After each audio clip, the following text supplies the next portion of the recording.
Bonjour à tous, j'espère que vous êtes en forme. Voici un gâteau au chocolat très gourmand, du chocolat dans la pâte. Sur le gâteau et après sa cuisson, il est arrosé d'un coulis de chocolat, un délice. De plus, il ne contient pas ni de beurre ni d'huile. Facile à réaliser avec des étapes faciles à suivre. En quelques minutes, vous le préparez. J'espère que vous allez vous faire plaisir en le préparant. Voici les détails de celui-ci. Premièrement, versez dans une casserole 250 ml de lait. Mettre la casserole sur le feu pour le réchauffer. Une fois que le lait est chaud, le retirer. Maintenant, on commence la préparation de ce gâteau. Prendre une tablette de chocolat noir de 100 g, quand vous pouvez prendre aussi du chocolat au lait quand vous voulez. Prendre la tablette, la couper en petits morceaux et la mettre dans le récipient. Une fois que c'est fait, versez le lait sur le chocolat pour le faire fondre. Surtout, bien mélanger pour que chaque morceau de ce chocolat soit bien fondu et bien mélangé avec ce lait qui est chaud. N'oubliez pas surtout les amis, si jamais la recette est à votre goût, merci de la liker et de la partager. Et si vous voulez des recettes faciles et rapides à faire, je vous invite à vous abonner. Une fois le chocolat bien fondu, on passe maintenant à l'ajout des autres ingrédients. Ce gâteau contient des œufs, mais ne pas les ajouter en ce moment car le lait risque d'être un petit peu tiède, donc on commence par ajouter les autres ingrédients. Ajoutez 100 g de sucre cristallisé, environ une demi-mesure, bien l'incorporer. Avec cette quantité, ce gâteau n'est pas trop sucré. Surtout qu'on a mis du chocolat noir. Si vous faites la même chose que moi, vous mettez du chocolat noir, mais vous, avec 100 g, vous pensez qu'il n'est pas bien sucré. Goûtez-le pour savoir si vous pouvez ajouter un autre 50 g, donc mettre 150 g si vous préférez à ce que votre gâteau soit plus sucré.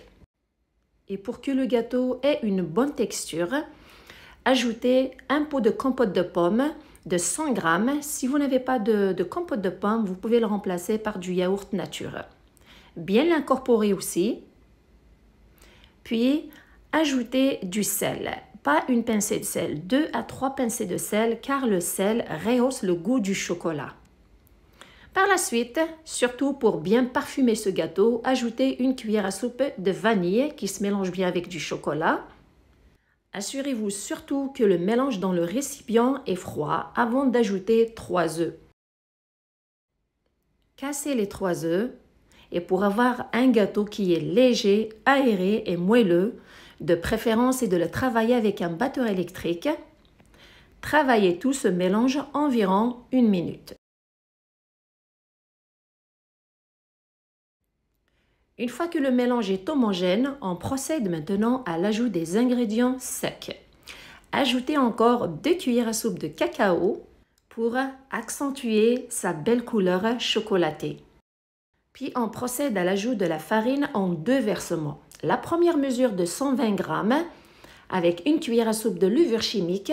S'assurer de bien incorporer cette première mesure avant d'ajouter la deuxième, pour éviter d'avoir des grumeaux dans la pâte et pour avoir une texture qui est lisse. Puis, ajoutez la deuxième mesure, bien la travailler aussi pour qu'elle soit bien incorporée dans le mélange. Au total, j'ai ajouté 2 mesures de farine de 120 g chaque, ce qui nous donne 240 g de farine. Ça peut aller jusqu'à 250 g de farine. Il faut obtenir cette texture que vous voyez sur l'image, légèrement épaisse. Après l'ajout de la farine, on ajoute aussi des morceaux de chocolat.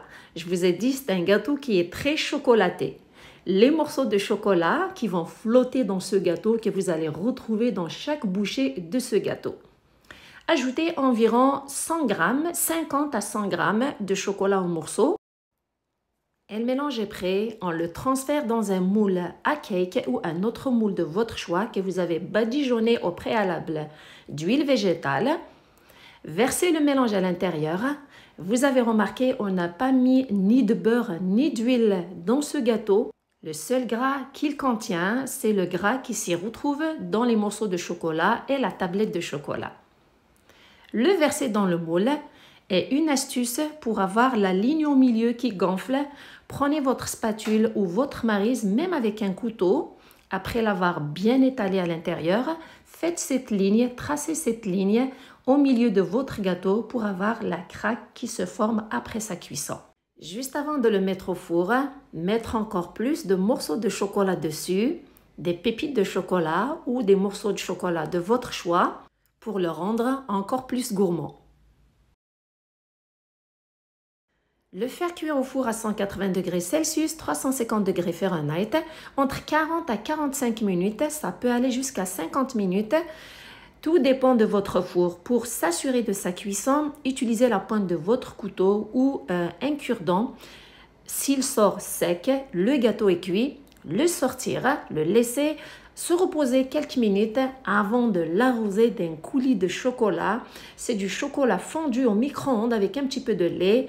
Vous l'arrosez votre gâteau, ça le rend encore plus gourmand. Croyez-moi, ce gâteau, c'est un délice. Il faut absolument que vous l'essayiez.